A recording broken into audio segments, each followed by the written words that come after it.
함께 하나님의 말씀을 나누기를 원합니다.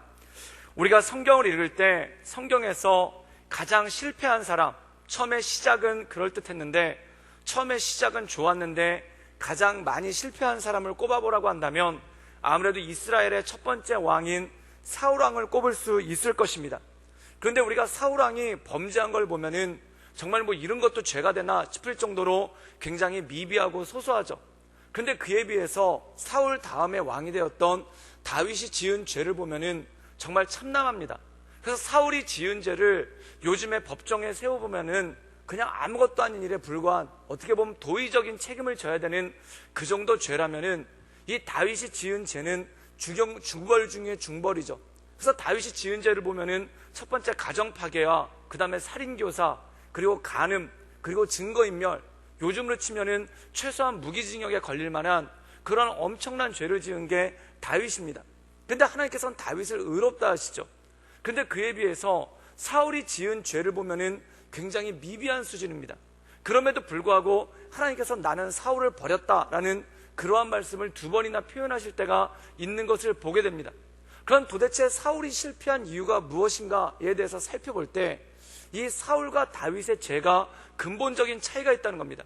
그 근본적인 차이가 뭐냐면, 첫 번째, 이 사울이 하나님께 죄를 졌을 때 첫 번째 죄가 뭐냐면은 이 사무엘상 13장에 나옵니다. 사무엘상 13장에 보면은 이 사울이 군대를 이끌고 나가는데 블레셋 군과 대치를 하게 되죠. 근데 이때 블레셋 군들이 정말 바다의 모래처럼 많았다라는 그러한 표현이 나옵니다. 그리고 그것 때문에 사울과 그 군대가 벌벌 떨게 되죠. 그런데 어떤 일이 벌어지냐면, 사무엘이 와서 제사를 지내서 이 군대의 사기를 올려줘야 되는데 이 사무엘이 약속한 기간보다 무려 일주일이나 늦게 온 겁니다. 그래서 기다리다 보니까 어떤 일이 생기냐면 병사들의 사기가 계속 떨어지는 거예요. 그래서 이 병사들의 사기가 떨어지다 보니까 어떤 일이 생기냐면 탈영이 계속 일어났다는 겁니다. 그래서 성경에 보면 어떤 말씀이 나오냐면은 병사들이 흩어지기 시작했다. 이스라엘의 백성들이 흩어지기 시작했다는 겁니다. 강대한 적들을 마주하고 있는데 그것에 대해서 그 사무엘이 와서 제사를 지내줘야 되는데 그러지 못하니까 병사들의 사기가 떨어지고 그리고 탈영하는 숫자들이 늘었다는 거죠. 그렇다면 사울이 그것을 막기 위해서 어떻게 했냐면 사무엘이 오기 전에 제사를 지냈다는 겁니다. 그런데 사무엘 선지자가 뒤늦게 와가지고 이 사울을 엄청나게 꾸짖죠. 그게 뭐냐면 왕이 경망된 일을 했습니다 라고 얘기를 합니다. 그럼 사랑하는 여러분 생각해 보십시오. 사울이 제사를 지낸 게 진짜 죄인가? 우리가 곰곰이 보면은 많은 분들이 오해하는 것 중에 하나가 사울이 제사장도 아닌데 또는 선지자도 아닌데 제사를 지내서 월권을 했다. 마치 이것과 똑같은 거예요. 예배를 드리려고 하는데 우리가 이렇게 수요 예배를 드리려고 하는데 예를 들어서 목사님이 오다가 길이 막혀가지고 수요 예배 중에 시간에 맞춰서 들어올 수가 없는 겁니다. 그랬더니 앞에 계시던 장로님 하나가 대신해서 말씀을 전했다고 해보십시오. 그럼 그게 죄가 되는 일이겠습니까? 그렇게 죄가 되는 일이 아니라는 겁니다. 왜냐하면 어쩔 수 없는 상황이 벌어졌고 그 어쩔 수 없는 상황을 만회하기 위해서 사울이 제사를 지냈다는 거죠. 그렇다면 왕의 신분으로서 제사를 지낸 것을 사무엘이 책망하는 게 아니라는 겁니다. 뭘 책망하는 거냐면 제사의 목적이 달랐다는 겁니다. 사랑하는 여러분, 이스라엘 백성들이 제사를 지내는 이유가 무엇입니까? 하나님께 영광을 올리기 위해, 또한 하나님께 경배를 드리기 위해 제사를 지내는 겁니다.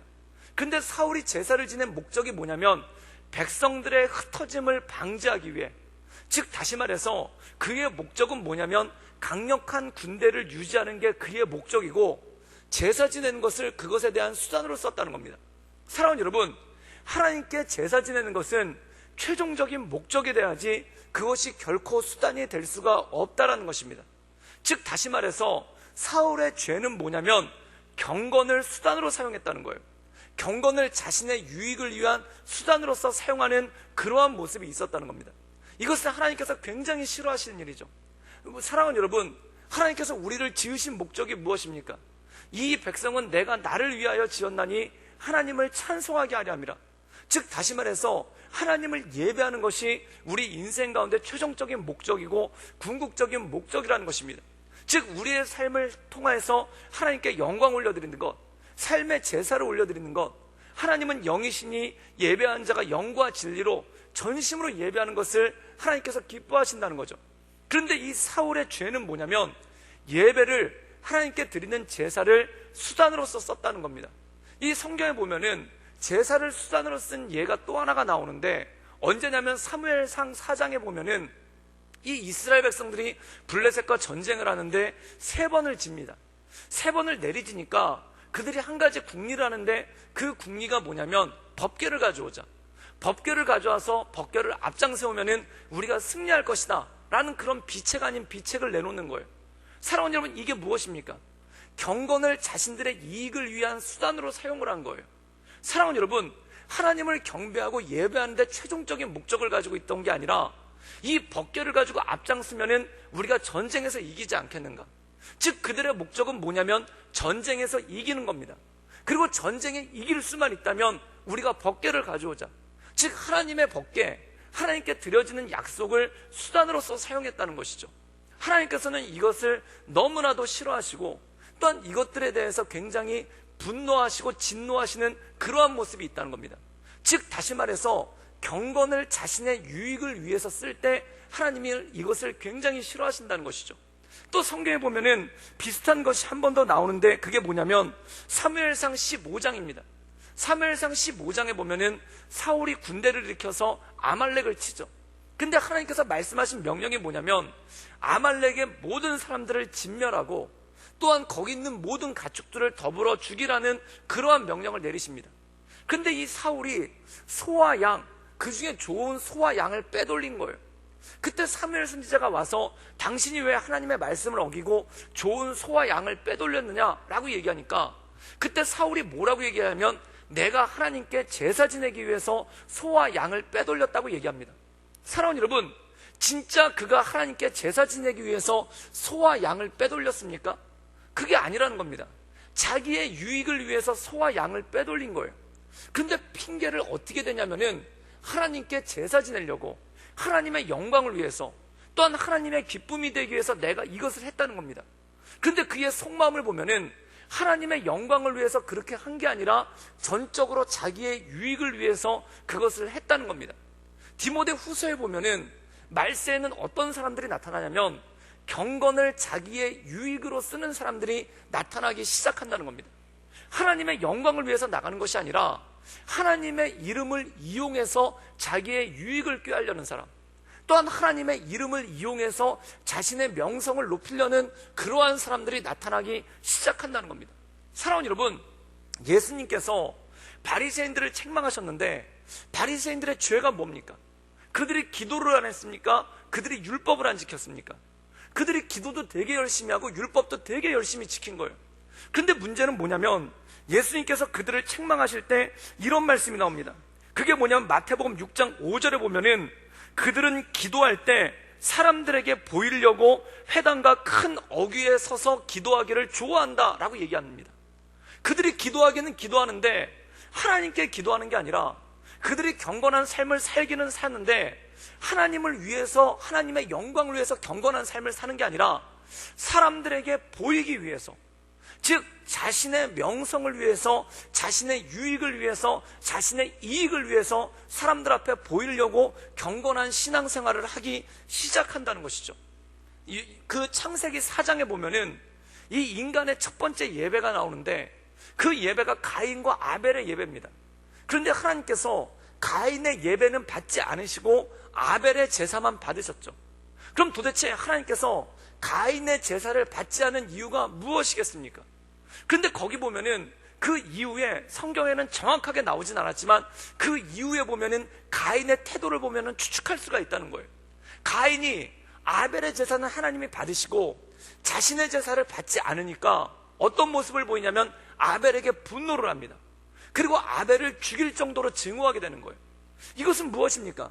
마치 제사를 무엇과 똑같이 생각하냐면 경쟁처럼 생각했다는 겁니다. 도대체 누가 하나님 앞에서 우선이냐, 누가 하나님 앞에서 먼저냐, 이 자기 동생과 경쟁을 하려고 했다는 거예요. 자기 동생과 경쟁하려고 했다는 건 무엇입니까? 제사를 통해서 하나님께 드리는 경건의 예배를 통해서 자기를 자기 동생보다 앞장세우려고 했던 그러한 모습이 나오지 않습니까? 사랑하는 여러분, 하나님께서는 이런 것들을 굉장히 싫어하신다는 겁니다. 즉 하나님께 예배드리는 것, 또한 하나님께 기도하는 것, 또한 말씀 가운데 사는 것, 또한 말씀 가운데 나가는 것들이 전적으로 하나님의 영광을 위해서 나가야지, 그것을 나를 높이기 위한 수단으로, 또한 그것에 나에게 이익이 되기 위한 수단으로, 또한 그것을 나의 명성을 높이기 위한 수단으로 사용할 때 하나님께서는 그것을 엄청나게 싫어하신다는 겁니다. 이것이 무엇이냐면 결국 그게 우상숭배라는 겁니다. 어떤 형상을 만들어 놓고 그 앞에 절을 하는 것도 물론 우상숭배지만, 또한 하나님께서 보시기에 가증한 것들, 바알과 아세라 신상을 세워놓고 그 앞에서 절을 하는 것도 우상숭배지만, 더 큰 우상숭배는 뭐냐면 하나님 외에 다른 것을 높이는 것. 그런데 이 사울이 하나님 외에 높이려고 했던 게 뭡니까? 자기를 높이려고 했던 거예요. 자기를 높이려고 하다 보니까 제사를 하나님께 올려드리는 온전한 영광의 제사를 올려드리는 게 아니라 자기의 유익을 위해서 나가는 그러한 모습이 그 안에 있었다라는 것이죠. 사랑하는 여러분, 성도는 무엇으로 불리웁니까? 그리스도인이라고 불리운다는 겁니다. 즉 하나님의 사람, 그리스도의 사람들이란 뜻입니다. 그렇다면 우리에게는 두 가지 길이 있는 거예요. 그 두 가지 길이 뭐냐면, 나의 영광을 위해서 하나님의 이름, 즉 그리스도를 이용할 수가 있고, 또한 하나님의 영광을 위해서 나를 내려놓고 희생할 때가 있다는 겁니다. 똑같은 그리스도인의 삶이지만, 똑같은 그리스도인의 삶의 모습이지만 그 안에 격차가 생기는 거예요. 그 격차가 무엇인가? 경건을 내 인생의 목적으로 쓰는가? 정말 하나님께 영광 올려드리는 것이 내 인생의 최종 목적인가? 아니면 그것을 통해서 뭔가 나의 유익을 얻으려고 하고 뭔가 나의 유익을 꾀하는 그러한 삶으로 살 것인가? 이것이 바로 우리의 삶을 가른다는 것입니다. 성경에 보면은 이 이스라엘 백성들이 이러한 모습을 보이는 것이 나중에 극에 달하게 됩니다. 그래서 예레미야 말씀에 보면은 하나님께서 뭐라고 말씀하시냐면, 너희는 이것을 여호와의 성전이라, 여호와의 성전이라, 여호와의 성전이라 하는 거짓말을 믿지 말라는 거예요. 수많은 사람들이 예루살렘 성전에서 제사를 드리고 오는데, 그때 이 예레미야 선지자가 그 앞에 서서 뭐라고 하냐면, 너희는 이것이 여호와의 성전이다, 이것이 여호와의 성전이다, 여호와의 성전이다 하는 거짓말을 믿지 말라는 거예요. 왜 그렇습니까? 그들이 하나님 앞에 나가서 제사를 지내는데 온전한 마음으로 제사를 지내지 않았더라는 겁니다. 그럼 그 이유가 무엇입니까? 경건을 자기의 이익의 수단으로 쓴 거예요. 또한 예수님께서 헤롯의 성전을 바라보며 예루살렘에 올라가서 헤롯의 성전을 바라보며 눈물을 흘리시죠. 그리고 이 성전이 무너질 거라고 말씀하십니다. 왜 그것이 무너진다고 합니까? 헤롯이 예루살렘 성전을 지을 때 하나님을 경외하는 마음으로, 또한 순전한 마음으로 그가 예루살렘 성전을 지었느냐? 그게 아니라는 거예요. 자기의 정치적인 목적을 이루기 위해서, 자기의 정치적인 목적, 이스라엘 왕으로서 자기가 정치적인 목적을 이루기 위해서 경건을 수단으로 사용했다는 겁니다. 그래서 하나님께서 이 헤롯이 지은 예루살렘 성전, 이 헤롯이 지은 예루살렘 성전은 예루살렘 시내의 6분의 1에 해당할 정도의 엄청난 크기와, 또한 40년 동안 지어진 가장 오랜 기간 동안 지어진 성전이 바로 이 예루살렘 성전이었다는 거예요. 그런데 예수님께서는 이것이 강도의 소굴이라는 겁니다. 왜 강도의 소굴일까요? 왜 하나님께서 그 성전을 기뻐하지 않으실까요? 그 이유는 뭐냐면, 하나님을 경외하는 것, 또한 하나님께 영광 올려드리는 게 최종 목표가 아니라 자기의 왕으로서의 이름을 높이기 위해, 또한 자기 왕으로서의 권한을 강화하기 위해, 또한 자기가 왕으로서의 명성을 높이기 위해 성전을 이용하는 그러한 모습 가운데 나가고 말았다는 것입니다. 사랑하는 여러분, 바로 예루살렘의 멸망은 거기서 기인한다는 겁니다. 하나님께서 이 예루살렘 성전을 바라보며, 예루살렘에 있었던 예루살렘 성전을 바라보며 예레미야 시대 때 이렇게 말씀하고 있는 것입니다. 누가 저 성전의 문을 좀 닫았으면 좋겠다. 그리고 저것을 여호와의 성전이라고 부르지 좀 않았으면 좋겠다. 왜 그런가? 그들이 하나님께 예배하는 것이 하나님께 영광을 올려드리기 위해서 예배하는 게 아니라 그것을 통해서 자신의 명성을 높이려고 하고, 그것을 통해서 자신의 이익을 가져가려고 하고, 그것을 통해서 누가 먼저인지를 놓고 다투는 다툼의 수단으로서 이 예루살렘 성전을 사용하는 그러한 모습이 그 안에 있었다는 것입니다. 그래서 예수님께서는 바리새인들을 바라보며 뭐라고 말씀하시냐면, 너희들이 경건의 모양이 있으나 경건의 능력은 없다라고 말씀하는 거예요. 이것은 무엇입니까? 사울이 하나님 앞에 드린 제사가 그럴듯하지만 하나님 보시기에 합당하지 않았다는 거예요. 또한 사울이 여러 가지 소와 양을 빼돌리면서 변명은 그럴듯했지만 그의 중심 가운데 하나님을 경배하지 않았다라는 것입니다. 사랑하는 여러분, 성도가 늘 깨어 있어야 되는 것이 바로 이것입니다. 사울이 처음에 왕으로 부름을 받았을 때, 그가 얼마나 겸손한 사람이었습니까? 왕이 되기를 거부했고, 또한 제비가 뽑혀서 왕이 되고 사람들이 그 앞에 기름을 부으려고 했을 때 그가 도망갔던 사람입니다. 그런데 어느 순간에 이 왕위에 도취가 돼버린 거예요. 사랑하는 여러분, 제자들의 모습도 마찬가지 아닙니까? 제자들을 예수님께서 처음 부르셨을 때, 그들이 나를 따라오라 했을 때 그들의 첫 반응이 이거였습니다. 나는 죄인입니다. 나를 떠나소서. 어떻게 보면은 이 제자들의 신앙은 예수님이 그들을 처음 부르셨을 때 그때가 제일 좋았어요. 나는 죄인입니다. 나를 떠나소서. 그때 예수님께서 그들을 더 부르시지 않습니까? 나를 따라오너라. 내가 너희로 사람 낚는 어부가 되게 하겠다. 그때 그들이 어떻게 했습니까? 그물과 배를 버리고 예수님을 따랐다는 거예요. 사랑하는 여러분, 어부가 그물과 배를 버렸다는 건 무엇입니까? 자기의 모든 것을 버려두고 예수님을 따랐다는 거예요. 그럼 예수님을 따라서 3년이 지났습니다. 그럼 더 믿음이 좋아져야 될 거 아닙니까? 더 겸손해져야 될 거 아닙니까? 더 하나님 앞에 자신을 더 내어드려야 될 거 아닙니까? 근데 3년이 지나고 예수님께서 십자가를 잡히시기 직전에 그들이 뭘 했나? 누가 먼저인지를 놓고 다퉜다는 겁니다. 누가 먼저인지를 놓고 다퉜다는 거예요. 사랑하는 여러분, 이것은 무엇을 의미합니까? 3년 동안 그렇게 예수님을 따라다녔는데 그들 마음 가운데 하나님께 영광 올려드리고자 하는 예배자로서의 마음이 자라난 게 아니라 오히려 경건을 이용해서 자신들의 욕심이 그 안에 자라나기 시작한 거예요. 경건을 이용해서 자신들의 욕심이 그 앞에 자라나기 시작하고 그 앞에 하나님 보시기에 합당하지 않은 것들이 자라나기 시작한 거예요. 이것이 무엇입니까? 예수님을 그렇게 가까이 따라다녔는데, 3년 동안 예수님과 같이 다녔는데, 3년 동안 예수님께 훈련받았는데 더 겸손해지는 게 아니라, 더 자기를 내어놓는 게 아니라 오히려 더 교만한 모습이 되고, 오히려 누가 먼저인지를 놓고 제자들끼리 말도 안 하고 다투는 그러한 모습이 생긴 거 아니겠습니까? 이것이 무엇일까요? 우상은 밖에 있는 게 아니라 우상은 내 마음속에서 끊임없이 자라나고 있다는 겁니다. 그래서 사도 바울은 뭐라고 얘기했냐면, 로마서 7장에 오라 나는 공고한 자로자, 하나님을 따르고자 하는 법이 내 안에 있고 또한 내 육신의 욕망이 있다는 거예요. 그 육신의 욕망이 무엇이겠습니까? 바울이 사도인데 사도가 가지는 육신의 욕망이 뭐가 있겠습니까? 그게 뭐냐면 명성에 대한 욕망이 있는 거예요. 누가 먼저 된 사도인가? 누가 더 교회를 많이 세웠는가? 누가 더 능력 있는 사도인가? 그 명성에 대한 욕심이 그 안에 싹트고 있는 거예요. 그때 그가 이것을 견뎌낼 수 없으니까 뭐라고 고백하냐면, 이 육신의 법이 자꾸 나를 쓰러뜨리고 넘어뜨린다는 거예요.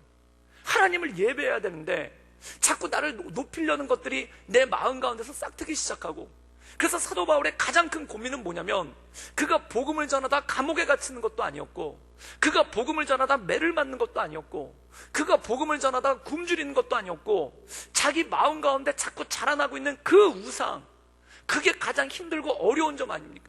그래서 로마서 7장에 보면은 오라 나는 공고한 자로다. 누가 나를 죄와 사망에서 누가 나를 건져낼까? 사랑하는 여러분, 우리 삶 가운데 하나님을 따르는 그 경건 가운데 나도 모르는 우상들이 자꾸 자라나게 되는 거예요. 나도 모르는 우상들이 자꾸 크게 되는 거예요. 그래서 사도 바울은 뭐라고 얘기하냐면, 나는 날마다 나를 쳐서 복종시킨다. 이 말씀이 무엇입니까? 내가 다른 박질한 후에, 내가 주님의 일을 감당한 후에 오히려 버림이 될까 두렵다는 거예요. 왜 버림이 될까 두렵습니까? 내 마음 가운데 자라고 있는 우상이 있는 거예요. 그 마음 가운데 자라고 있는 우상이 뭐냐면 명성에 대한 우상 아니겠습니까? 사람들의 인정에 대한 우상 아니겠습니까? 또한 사람들의 칭찬에 대한 우상 아니겠습니까? 사도 바울이 최고의 사도다. 사도 바울은 예수님을 따라다닌 적도 없는데 누구보다도 예수님을 잘 전한다. 누구보다 더 교회를 많이 세운다. 라는 그 명성의 우상이라는 것이 마음 가운데 올라오고 있지 않습니까? 그러니까 사도 바울은 이렇게 고백하는 거예요. 내가 복음을 전한 다음에 정작 나는 버림이 될까 두렵다. 내가 하나님의 일을 감당한 다음에 나는 정작 버림이 될까 두렵다. 그래서 이것을 계속 쳐서 복종시키는 그러한 모습 가운데 나간다는 것입니다. 사랑하는 여러분, 우리가 처음에는 순전한 마음으로 하나님께 나갔는데, 또 우리가 처음에는 순전한 마음으로 하나님 앞에 헌신했는데, 우리가 처음에는 순전한 마음으로 하나님께 나가기 시작했는데 어느 순간 나도 모르게 우상이 자꾸 자라나기 시작하는 거예요. 나도 모르게 어느 순간 하나님 보시기에 합당하지 않은 것들이 자라나게 될 때가 굉장히 많은 거 아닙니까? 신학교 처음에 갈 때는 모든 걸 다 버리고 갑니다. 정말 아골골짝 빈들 어디든지 가겠습니다. 그리고 신학교 처음 갈 때는 다 성자가 돼서 가요. 그런데 신학교 1학년 한번 거치고 되면은 왜 이렇게 들리는 얘기가 많은지, 왜 이렇게 그 방법에 대해서 얘기하는 사람들이 많은지, 그 방법에 대해서 얘기하는 사람도 많고, 어떻게 하면 교계에서 살아남을 수 있는가 그것에 대해서 얘기하는 사람도 많고, 또한 어떻게 하면 교계에서 명성을 얻을 수 있을까 그것에 대해서 얘기하는 사람이 많은 거예요. 그래서 신학교를 3년을 거치고 나니까 마음 가운데 하나님을 경외하는 마음이 자라나는 게 아니라 어떤 마음이 더 자라나면 내가 어떻게 이 험난한 목사 세계에서 살아남을 수 있을까, 그 마음이 마음 가운데 가득 차 있기 시작하는 거예요. 어떻게 하면 내가 이 세계에서 명성을 날릴 수 있을까, 내가 어떻게 하면 이 세계에서 그런저런 목사가 아니라 내가 어떻게 하면 이 세계에서, 사실 신학교 나와서 100% 목사가 되기도 힘들어요. 왜냐하면 전임교육자로 청빙을 받아야 되는데 전임교육자로 청빙받기가 쉽지가 않으니까, 그러니까 많은 분들이 목사 안수를 받지 못하는 경우도 참 많아요. 그럼 마음 가운데 어떤 생각이 드냐면 인간의 방법만 느는 거예요. 어떻게 하면 목회자로서 목사 안수를 받을 수 있을까? 어떻게 하면 나를 잘 후원할 만한 교회에 가가지고 사역할 수 있을까? 어떻게 하면 사람들한테 명성을 드러낼 수 있을까? 어떻게 하면 젊은 목회자로 나를 드러낼 수 있을까? 이것에 대해서만 자꾸 골몰하게 되고 이것에 대해서만 자꾸 신경 쓰는 그러한 모습이 생긴다는 거예요. 이게 뭡니까? 신학교 처음 갔을 때는 정말 세상 명성과 명예 다 버리고 주님만을 따라가겠습니다, 내 십자가 내가 지고 주님만을 따라가겠습니다 라고 주님의 십자가를 지고 출발을 했는데, 어느 순간에 내 마음 가운데 우상이 싹트고 있는 거예요. 어떻게 이름 날리는 목회자가 될까? 어떻게 이름 날리는 사람이 될까? 어떻게 인정받는 목회자가 될까? 그게 마음 가운데 우상처럼 하나하나씩 쌓아오르기 시작하는 거예요. 그러면 결국 경건이란 뭐냐면 혈과 육에 관한 것이 아니라 내 마음 가운데 자라나고 있는 이 바알과 아세라를 어떻게 찍어내느냐, 이것이 더 힘들고 어려운 문제가 되는 건 아니겠습니까? 이스라엘 백성이 그런 거예요. 처음에 그들이 하나님께 율법을 받았을 때, 그들이 처음에 하나님으로부터 구원을 받았을 때 하나님을 예배하고 찬양한 것으로 이 백성들이 출발했습니다. 그리고 이 홍해바다를 건넜을 때, 홍해바다를 건너는 장면을 사도 바울은 이렇게 해석을 했습니다. 세례라고 얘기를 했어요. 그들이 홍해바다를 건너고 제일 먼저 한 게 뭡니까? 여자들이 소고를 가지고 와가지고 소고를 치면서 하나님을 경배한 거예요. 하나님을 찬양한 거예요. 구원의 감격이 거기서 넘친 거예요. 그 찬양이 얼마나 아름답습니까? 그게 시편에도 나오고 출애굽기에도 나와요. 내가 주를 찬송하리, 높고 영화로우신 주, 말과 적군을 물리쳤네. 여호와는 나의 힘, 여호와는 내 노래, 여호와는 내 모든 것. 그러면서 그들이 그 홍해바다를 건너고 나서 소고를 치면서 하나님을 높이더라는 겁니다. 그런데 세월이 지나갈수록 경건이 더 깊어져야 될 거 아닙니까? 세월이 지나갈수록 하나님을 경외하는 게 더 깊어져야 될 거 아닙니까? 그런데 어느 순간 그 홍해바다 앞에서 불렀던 찬양은 온데간데 사라지고, 어느 순간 불평하기 시작하고, 어느 순간 누가 먼저인지를 놓고 다투기 시작하고, 그리고 예레미야 마지막 부분에 보면은 예루살렘이 멸망하기 직전에는 경건을 자신의 유익으로 쓰는 그러한 모습 가운데 나갔다는 겁니다. 그때 하나님께서 어떻게 하시는가? 새롭게 하시는 거예요. 그 새롭게 하시는 과정이 뭐냐면 무너뜨리고 다시 짓는다는 겁니다. 그래서 에레미야 애가에 보면은 예레미야가 뭐라고 말씀하냐면, 다 무너져서 불타오르는 예루살렘 성과 예루살렘 성전을 보면서 뭐라고 하냐면, 하나님은 인자와 자비하심이 무궁하심으로 우리가 진멸되지 아니할 것입니다. 예루살렘 성벽이 다 무너지고 예루살렘 성전이 다 무너져서 불타오르고 있고, 이스라엘 백성들이, 예루살렘에 살던 거민들이 포로가 되어서 수만 명의 바벨로니아로 끌려가고 있는데, 그걸 보면서 뭐라고 했냐면 우리는 진멸되지 않는다는 거예요. 그때 한 가지 깨달았다는 거예요. 이것은 하나님이 우리를 다시 세우기 위한 과정이구나. 사랑하는 여러분, 집이 금이 가고 물이 새면은 수리를 하면 됩니다. 리모델링을 하면 됩니다. 근데 집이 축이 기울어 버린 거예요. 그럼 무너질 거 아닙니까? 위험하지 않습니까? 그럼 그 집을 허물고 털을 다시 닦고 다시 집을 짓지 않습니까? 근데 예레미야는 이 이스라엘의 멸망을 바라보면서, 예루살렘의 멸망을 바라보면서 이것은 우리가 진멸되는 것이 아니라 우리가 하나님을 떠났고 우리가 성전에서 예배드린다 하지만 온전한 예배가 아니었기 때문에 하나님께서 우리를 완전히 새롭게 하시는 과정, 그것을 예루살렘의 멸망으로 본 거예요. 그리고 실제로 많은 이스라엘 백성들이 바벨로니아로 포로로 잡혀갔을 때 어떤 일들이 나오기 시작하는가? 그들의 마음이 뜨거워지기 시작하는 거예요. 그들이 하나님에 대한 진정한 예배를 그리워하는 거예요. 그들이 하나님을 향한 예배를 그리워하기 시작하는 거예요. 그래서 다니엘을 보면은 다니엘이 이 바벨로니아 왕궁, 우상이 드글드글한 우상의 소굴 아닙니까? 그 우상의 소굴에서 그들이 뜻을 정했다는 거예요. 뜻을 정했다는 게 뭐냐면 하나님만을 예배하기로. 그래서 우상에게 절하지 아니하고 불구덩이 속에 들어간다는데 우상 앞에 절하지 않고, 그리고 다니엘은 하루에 3번 시간을 정해서 예루살렘을 향해서 하나님께 기도하며 나가지 않습니까? 이것이 무엇입니까? 그들이 예배를 사모하는 마음이 있었다는 거예요. 또한 에스겔에 보면은 이 에스겔은 예루살렘이 멸망되기 전에 10년 전쯤에 2차 포로로 잡혀간 사람들입니다. 그들이 포로로 잡혀가지고 바벨론 강가에서 일을 하고 있는 거예요. 그런데 거기서 한 10년 정도 지났는데 예루살렘이 무너졌다는 소리를 들었어요. 그때 이 에스겔과 이스라엘 백성들 마음 가운데 큰 절망이 찾아왔어요. 예루살렘 성전이 무너졌다니. 그때 그들이 탄식하면서 우리는 마른 뼈와 똑같도다. 그때 하나님께서 그들에게 보여주셨던 환상이 뭐냐면, 에스겔 후반부에 새 예루살렘 성전을 지어주고 거기서 강물들이 흘러넘쳐서, 강물이 흘러넘쳐서 온 땅을 충만하게 적시는 그런 환상을 보여주십니다. 그게 뭐냐면 그들에게 예배에 대한 사모함, 하나님에 대한 제사에 대한 사모함을 하나님께서 그들에게 주신 거예요. 또한 시편 137편 1절과 2절에 보면은 어떤 말씀이냐면 우리가 바벨론 강가에서 울었다는 거예요. 왜 바벨론 강가에서 울었냐면 바벨론 사람들이 와가지고, 제가 볼 때는 적대적인 건 아니었던 것 같아요. 바벨론 사람들이 와가지고 그들한테 뭐라고 얘기했냐면, 너희들 한번 노래 좀 한번 불러보거라. 그래서 노래 좀 한번 불러보라고 하니까 이스라엘 사람들이, 포로로 잡혀온 이스라엘 사람들이 어떤 노래를 불렀냐면 그들이 성전에서 하나님께 올려드렸던 찬양을 부른 거예요. 그 찬양을 부르다 울컥한 거예요. 그 찬양을 부르다 울컥해서 울면서 뭐라고 하냐면, 우리가 예루살렘 성전에 있었을 때, 우리가 예루살렘에 있었을 때는 왜 그것을 몰랐을까?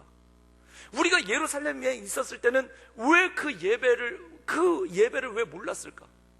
그래서 70년 동안 어떤 일이 생기냐면 예배를 사모하는 마음. 예루살렘이 완전히 멸망하고 그들이 포로로 잡혀와서 바벨론에 70년 동안 거하는 동안 이 백성들 마음 가운데 하나님께서 어떠한 마음을 주셨냐면 예배를 사모하는 마음을 주시는 거예요. 그들이 얼마나 이 포로 기간 동안에 예배를 사모했는지, 하나님, 우리가 다시 한번 예루살렘에 올라가 예배 드릴 수 있다면, 하나님, 우리가 다시 한번 하나님께 경배할 수 있다면, 우리가 그 예배 가운데 나갈 수 있다면 얼마나 좋겠습니까? 라는 그 사모하는 마음을 하나님께서 주셨다는 겁니다. 그리고 70년이 지나서 오늘 스가랴 말씀 가운데 보면은 하나님께서 그것에 대해서 응답하시는 장면이 오늘 말씀 가운데 나온다는 것이죠. 우리 스가랴 1장 2절과 3절의 말씀을 우리 자막을 통해서 함께 읽도록 하겠습니다. 우리 다 같이 읽겠습니다. 시작. 바사왕 고레스는 말하노니, 하늘의 하나님 여호와께서 세상 모든 나라를 내게 주시고 나에게 명령하사 유다 예루살렘에서 성전을 건축하라 하셨나니, 이스라엘 하나님은 참신이라. 너희 중에 그의 백성된 자는 다 유다 예루살렘으로 올라가서 이스라엘 하나님 여호와의 성전을 건축하라. 그는 예루살렘에 계신 하나님이시지라. 어느 날 갑자기 이 칙령이 내렸습니다. 고레스는 누군가? 바사 왕이라고 나오는데 페르시아 왕이에요. 이 바벨로니아가 멸망하고 페르시아가 바벨론이 지배하고 있던 모든 땅을 장악을 했어요. 그러고 나서 정권이 바뀐 거죠. 이 정권이 바뀌고 난 다음에 그 첫 번째 왕인 고레스가 칙령을 냅니다. 그 칙령이 뭐냐면, 너희는 모두 예루살렘으로 돌아가서 성전을 건축하라 라는 칙령이 나온다는 겁니다. 저는 제 개인적으로 특별히 기도하는 것은 내년 2020년이 6.25가 발발한 지 딱 70주년 되는 날입니다. 저는 우리나라에 이러한 역사가 있기를 주님의 이름으로 축원합니다. 갑작스러운 칙령, 갑자기 동방의 예루살렘이라고 불리었던 이 평양에서 많은 분들이 그 전쟁 때, 그 어려움 때 환난과 핍박을 피해서 그 잿더미를 피해서 남쪽으로 내려오시지 않았습니까? 저는 이 평양이 회복되는, 동방의 예루살렘이 회복되는 그러한 놀라운 역사가 있기를 축원합니다. 그래서 거기를 떠나오셨던 분들이, 어렸을 때 거기를 떠나오셨던 분들이 기쁨으로 다시 올라가서 예배하게 되는 그러한 하나님의 놀라운 역사가 있기를 주님의 이름으로 축원합니다. 꼭 70년이라는 숫자가 뭐 되게 상징적인 의미가 있는 건 아니지만 기왕이면 그랬으면 좋겠어요. 그리고 기왕이면 그러한 역사가 하나님의 말씀 가운데 일어나기를 원합니다. 그런데 이 칙령을 들었을 때 이스라엘 백성들의 마음이 어땠는가? 시편 126편 1절과 2절에 보면 이런 말씀이 나옵니다. 여호와께서 시온의 포로를 돌려보낼 때 우리는 꿈꾸는 것 같았도다. 그때 우리 입에는 웃음이 가득하고 우리 혀에는 찬양이 찼었도다. 그때 문나라가 말하기를 여호와께서 그들을 위해 큰 일을 행하셨도다 하였도다. 이 에스겔서에 나오는 것처럼 이 칙령을 받고 예루살렘을 향해 나가는 백성들의 발걸음이 이랬다는 거예요. 꿈꾸는 것 같았다. 우리 입에 웃음이 가득했다. 우리 혀에 찬양이 가득했다는 겁니다. 사랑하는 여러분, 포로로 잡혀온 지 70년이 지났습니다. 그럼 세대로 치면 세 세대가 바뀐 거예요. 이 사람들, 예루살렘으로 돌아가는 사람들은 예루살렘에서 태어난 사람들이 아니라 바벨론에서 태어난 사람들이에요. 그런데 이 부모 세대들이 바벨론의 포로로 잡혀와서 얼마나 예배에 대한 열망이 뜨거웠던지, 그게 세 세대를 바뀌는 동안 이 자녀들 마음 가운데 하나님을 예배하고자 하는 마음, 하나님, 예루살렘에 가서 하나님 앞에 나가서 예배하고자 하는 마음이 뜨거웠다는 거예요. 그래서 뭐라고 얘기하면 우리가 꿈꾸는 것 같았도다. 얼마나 좋았는지 우리가 꿈꾸는 것 같았다는 거예요. 또 뭐라고 말씀하냐면 우리의 입에는 웃음이 가득하고 우리의 혀에는 찬양이 찼었도다.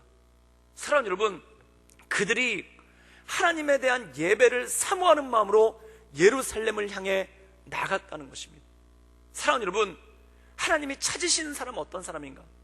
하나님께 원하시는 사람은 어떤 사람인가? 예수님께서는 요한복음 4장에 이렇게 말씀하고 있습니다. 하나님께서 그 한 사람을 찾으시는데 어떤 사람을 찾으시는가? 예배하는 사람을 찾으신다는 겁니다. 예배한 자는 영과 진리로, 신령과 진정으로 예배할지어다. 저는 우리 구독교회 모든 성도들이 온전한 예배자로서 새롭게 태어날 수 있기를 주님의 이름으로 축원합니다. 사랑하는 여러분, 예배를 사모한다는 것은 너무나 중요한 일입니다. 말세의 징조가 무엇인가? 예배에 대한 사모함이 없어지는 거예요. 예배에 대한 가슴 떨림이 없어지는 거예요. 예배에 대한 감격이 사라지는 거예요. 여러분들은 토요일날 저녁에 어떤 생각을 하십니까? 내일 또 주일이야. 한숨이 나오십니까? 기쁨의 찬양을 하십니까? 여러분들은 교회 올 때 어떠한 마음으로 오십니까? 얼굴에 웃음이 가득 차고 꿈꾸는 것 같은 마음으로 이 주님의 전에 나와 예배 드리십니까? 아니면은 어떻게 하면 빨리 예배를 끝나고 집에 갈 수 있을까라는 그런 마음으로 나오십니까? 사랑하는 여러분, 말세가 올수록 특징이 있는데 예배에 대한 사모함이 없어지는 거예요. 그럼 어떤 일이 생기냐면 교회에 예배에 대한 사모함은 없고 엉뚱한 것들에 대한 사모함이 생겨요. 사랑하는 여러분, 교회가 예배가 뜨겁지 않으면 엉뚱한 것들이 뜨거워져요. 교회가 예배가 불타오르지 않으면 엉뚱한 것들이 불타오르기 시작한다는 겁니다. 성도가 기도하지 않으면, 그 입술로 기도하지 않으면 그 입술 가운데 엉뚱한 말이 나오기 시작하고, 성도가 그 눈으로 하나님의 말씀을 사모하지 않으면 그 눈에 시선을 들어서 다른 것들을 쳐다보게 된다는 겁니다. 사랑하는 여러분, 예레미야에 보면은 예루살렘이 멸망하기 전에 말세의 특징이 뭐였는가? 예배에 대한 사모함이 없는 거예요. 그럼 예배에 대한 사모함이 없이 무엇만이 가득한가? 예배를, 하나님께 드리는 제사를 자신의 유익을 위해서 사용하려고만 하는 거예요. 자신의 명성을 위해서만 사용하려고 하는 거예요. 자기의 이름을 위해서만 사용하려고 되는 거예요. 저는 우리 구독교회 예배가 뜨거운 예배가 되기를 주님의 이름으로 축원합니다. 뜨거운 예배. 그럼 많은 분들이 얘기하십니다. 뜨거운 예배는 어디서 오는가? 목사님이 열심히 해야 뜨거운 예배가 될 거 아닙니까? 물론 그거 제일 중요합니다. 사랑하는 여러분, 제가 이 예배를 사모하고 예배 앞에 나가며 주 앞에 경배하며 온전한 말씀을 선포할 수 있기를 저와 우리 구덕교회 모든 목회자들을 위해 기도해 주시기를 주님의 이름으로 축원합니다. 근데 또 하나 중요한 게 있는 거예요. 성도들의 예배에 대한 사모함인 거예요. 이 비라이벨스 목사님이 중학교 때 그 마음이 뜨거웠어요. 근데 교회를 갔는데 정말 너무너무 힘든 거예요. 아무런 준비도 되지 않은 예배, 아무런 준비도 되지 않은 예배.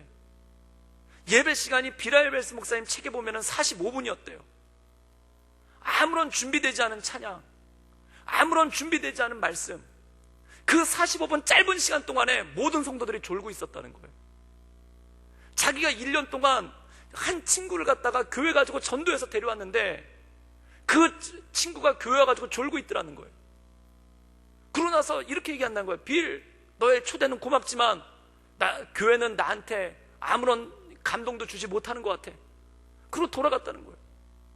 근데 더 중요한 게 뭐냐면 비라이벨스 목사님이 예배는 그렇게 짧은데 그 이후에 게 뜨겁더라는 거예요.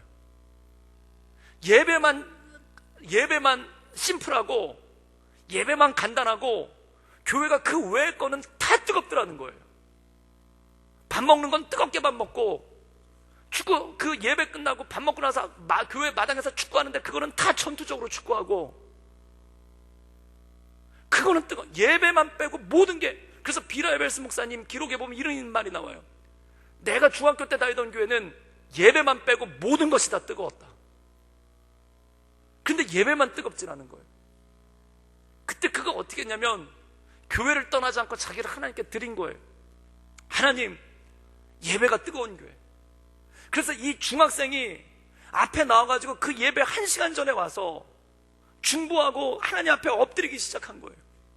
주님, 내가 어린 사무엘처럼, 그 사무엘이 심지어 제사장도 그 여호와의 단을 지키지 않는 그 마당에 제사장들도 경건의 유익으로 하나님께 드리는 제물을 빼돌리고 성전에 있는 여자들과 이상한 짓 하고 있는 그 와중에 어린 사무엘이, 10살도 안 된 사무엘이 성전에 등불을 지키고 있었던 것처럼 내가 이 교회를 위해서 기도하기를 원합니다. 내가 이 미국의 예배를 위해서 기도하기 원합니다. 그리고 그가 자기를 헌신하고 예배 1시간 전부터 나와서 그 예배를 위해서 목사님이 설교하시는 강단을 놓고 그가 기도했다는 거예요. 그때 하나님께서 그를 사용하셔서 윌로우 크릭이라는 가장 많은 사람들을 주님께로 인도하고 이 윌로우 크릭 교회를 통해서 미국의 1990년대 새로운 부흥을 일으키는 그러한 시작점을 만들어내지 않으십니까? 사랑하는 여러분, 하나님이 찾으시는 사람은 어떤 사람인가? 신령과 진정으로 예배하는 자를 하나님께서 찾으시는 줄 믿습니다. 저는 우리 구덕교회 성도들이 신령과 진정으로 하나님께 나오는 그런 온전한 교회가 되기를 주님의 이름으로 축원합니다.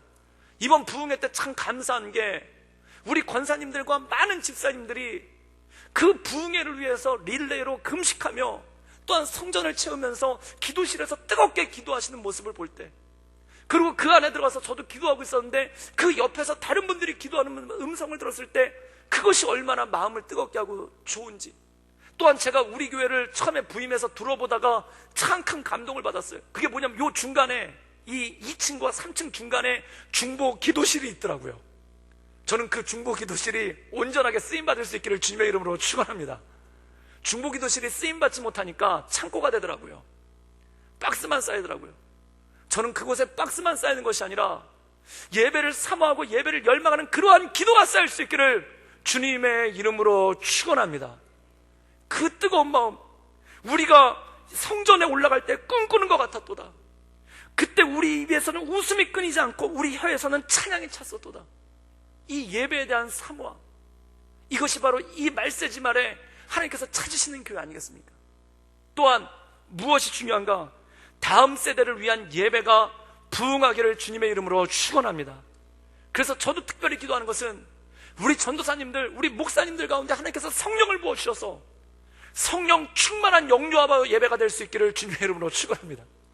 그래서 이 아이들이 옹알이 하면서 방언도 하고, 그리고 그 같이 왔던 단지 영유아부 예배가, 유치부 예배가 타가가 아니라 거기서 성령 충만하고 눈물이 있는 예배, 유치부 예배 가운데 눈물이 있는 예배, 그리고 초등부 예배 가운데 눈물이 있는 예배가 되기를 주님의 이름으로 축원합니다. 저는 참 가슴 아픈 게 어느 순간부터 여름 성경학교에 대한 기대가 떨어지는 거예요. 기대가 떨어진 게 뭐냐면 프로그램을 준비한다는 게 아니라, 안 한다는 게 아니라, 전에 여기 계신 분들에게 모태신앙이든 중간에 신앙생활 하시는 분이든 언제 예수님 영접했습니까? 언제 예수님 인격적으로 만났습니까? 언제 신앙이 뜨거워졌습니까? 라고 물어보면은 대부분의 분들이 중고등부 수련회 때예요. 중고등부 수련회 때 캠프파이어 할 때 다 부흥이 기도해야 하지 않습니까? 그 중고등부 수련회 때 유명한 부흥 강사가 와서 인도한 적이 있습니까? 다 교회 목사님, 전도사님이 와서 인도하는 거예요. 그리고 선생님들이 붙잡고 기도하는 거예요. 그런데 그때 성령이 임했어요. 그때 방언을 말하기도 하고, 그때 예수님을 인격적으로 만나기도 하고, 내가 죄인임을 고백하기도 했어요. 그런데 어느 순간 중고등부 수련회가 그냥 캠프가 돼버렸어요. 누구도 기대하지 않아요. 누구도 중고등부 수련회 가서 그 아이들이 성령 받고 올 거란 걸 기대하지 않아요. 그리고 여름 성경학교를 통해서, 저는 초등학교 3학년 때 여름 성경학교를 통해서 전도받아서 교회 처음 갔고, 그리고 중학교 2학년 때 중고등부 수련회 때 예수님을 인격적으로 만났고, 고등학교 2학년 때 내 앞에 나를 주님께 드리기로 헌신을 했어요. 그 어린 신앙에 있어서, 그 자라나는 신앙에 있어서 여름 성경학교와 여름 중고등부 수련회가 얼마나 중요한 것입니까? 저는 그걸 깨닫고 그게 제 믿음의 핵심이 되고 제 믿음의 핵심이 됐어요. 그런데 어느 순간 말 그대로 행사가 돼버리는 거예요. 아무도 이 여름 성경학교를 통해서 누군가를 전도할 수 있을 거라 기대하지 않는 일이 생기는 거예요. 또 어느 순간 여름 수련회를 통해서, 이 여름 수련회를 통해서 이 아이들이 하나님 앞에 비전을 가지고 나갈 거란 기대를 조금씩 하지 않게 되는 거예요. 사랑하는 여러분, 기대가 없는데 어떻게 기도할 수 있겠습니까? 기대가 없는데 어떻게 기도할 수 있고, 기도가 없는데 어떻게 기다릴 수 있겠습니까? 성령의 역사를 어떻게 기다릴 수 있겠습니까? 교회가 캠프장처럼 돼버리는 거예요. 교회가 친목단체처럼 돼버리는 거예요. 교회의 핵심은 무엇입니까? 예배입니다. 교회의 핵심은 무엇입니까? 하나님을 향한 온전함으로 예배하며 나가는 것입니다. 저는 우리 구덕교회가 예배 외에는 어떤 것도 뜨겁지 않기를 주님의 이름으로 축원합니다. 영유아부 예배부터 우리 모세학교 모든 예배까지 그 예배에 대한 사모함을 가지고 주 앞에 엎드리는 사람들, 포로 귀환 때, 에스라 시대 때 이 사람들이 예루살렘을 향해 올라가며 우리가 예루살렘으로 돌아갈 때 우리 마음이 꿈꾸는 것 같았도다. 우리 마음이 꿈꾸는 것 같았도다. 그때 우리 입에 웃음이 가득하고 우리 혀에는 찬양이 가득했도다. 저는 이 기대가, 이 사모함이 있기를 주님의 이름으로 축원합니다. 어떤 분들이 그런 얘기를 해요. 중고등부 애들이 어떻게 은혜 받을 수 있냐고. 아니요, 은혜 받습니다. 저는 전에 전주대학교에서 집회 인도할 때 이 집회 전에 보통 7시 예배 시작이면 6시부터 입장을 시키는데 이 애들이 제일 앞자리에 들어오려고 밥은 굶고 예배당 앞에서 줄 서서 기다리는 모습을 봤어요. 이번에 올 1월 달에 부산장신대학교에서 우리 교회와 약 5개 교회가 합쳐서 약 200여 명의 중고등학생들과 청년들이 거기서 예배 드리는데 그런 모습이 있었다고 하더라고요. 애들이 저녁을 안 먹고 예배 시간에 빨리 들어가려고 저녁을 안 먹고 제일 앞자리에 앉아서 거기서 부산장신대 그 거리, 그 강당 길이 되게 짧지 않습니까? 거기서 앞에 앉으나 뒤에 앉으나 길이로 보면 10m 차이도 안 나요. 그런데 그걸 들어가려고 아이들이 밥을 굶고 그 앞에서 서 있었다는 거예요. 사랑하는 여러분, 애들은 기대가 있는데 어른들이 기대가 없어요. 애들은 기대가 있는데, 애들은 예배하고자 하는 기대가 있는데, 그걸 준비하는 목회자들이 기대가 없다면, 그걸 준비하는 사람들이 기대가 없다면 어떻게 온전한 일들이 일어날 수 있겠습니까? 근데 참 가슴이 아파요. 기대가 없어요. 예배에 대한 기대가 떨어질 때가 있어요. 하나님에 대한 기대가 떨어질 때가 있어요. 저는 우리 교회가 이 예배에 대한 기대, 이 예배에 대한 열망, 예배에 대한 간절한 사모함으로 뜨거워지는 교회 되기를 주님의 이름으로 축원합니다. 그것이 진정으로 하나님이 찾으신 예배라는 거예요. 또한 이 중고등부 예배, 주일학교 예배, 청년 예배, 이 모든 예배가 하나님 말씀 가운데 뜨거워진 예배, 오직 하나님 한 분만 영광 받으소서. 오직 우리가 하나님만을 높입니다. 우리가 하나님께 예배하러 나갈 때 우리가 꿈꾸는 것 같았도다. 내 입술에 웃음이 끊이지 않고 우리 혀에 찬양이 끊이지 않았도다. 이 시편의 고백이 우리 교회의 고백, 그리고 우리 다음 세대의 고백이 될 수 있기를 주님의 이름으로 축원합니다. 사랑하는 여러분, 세 세대나 지났지만 어떻게 그 이스라엘 백성들이 70년이 지난 다음에도 마음이 뜨거울 수 있었을까요? 부모들이 그렇게 뜨겁게 예배했기 때문에. 포로로 잡혀온 부모들이 그 예루살렘을 바라며 그 뜨겁게 예배했기 때문에 그 뜨거운 예배가 자녀들한테 임하고, 그리고 그들이 예루살렘으로 올라갈 때 그 마음이 흥분되고 꿈꾸는 것 같고, 그 입에 웃음이 가득하고 그 혀에 찬양이 가득했던 거예요. 저는 우리 어른들이 먼저 하나님을 뜨겁게 예배할 수 있기를 주님의 이름으로 축원합니다. 그리고 우리를 보고 우리 다음 세대들이, 우리가 주 앞에 뜨겁게 예배하는 걸 보고 우리 다음 세대들이 하나님을 사모하는 거예요. 그러한 신앙의 대물림이, 그러한 신앙의 줄잇기가 온전함으로 이루어지는 그러한 구독교회 되기를 주님의 이름으로 축원합니다. 함께 기도하시겠습니다. 이 시간